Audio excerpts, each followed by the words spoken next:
ফুরি DG scale Germany কিভাবে calibration করতে হয় আজকে দেখাবো। ক্যাপাসিটার সেট করতে হবে 5 চেপে। আমরা এটাকে 3 কেজি করব,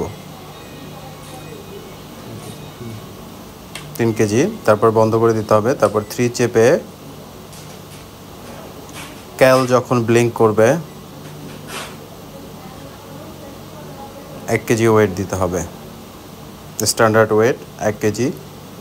1 কেজি স্টেবল হলে দেওয়ার পরে আবার ট্রেয়ার চাপবো।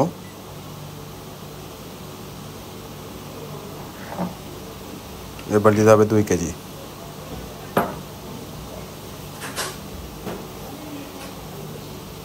আবার ট্রেয়ার চাপবো 0। 3 কেজি যাচ্ছে, 3 কেজি দিলাম। আবার ট্রেয়ার চাপবো। আমাদের ফার্স্ট স্টেপ ক্যালিব্রেশন শেষ হলো। এবার হচ্ছে ওয়েট ক্যাপাসিটিটা সেট করে দেওয়া।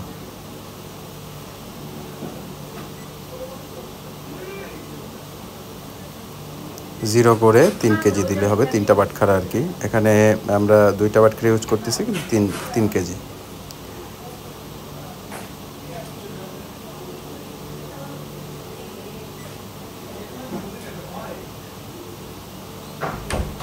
সেকেন্ড ক্যালিব্রেশন শেষ।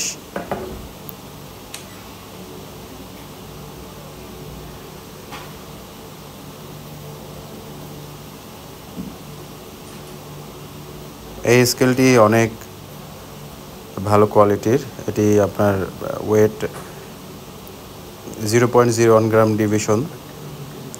দেখতে পাচ্ছেন একটুকু নড়ছে না।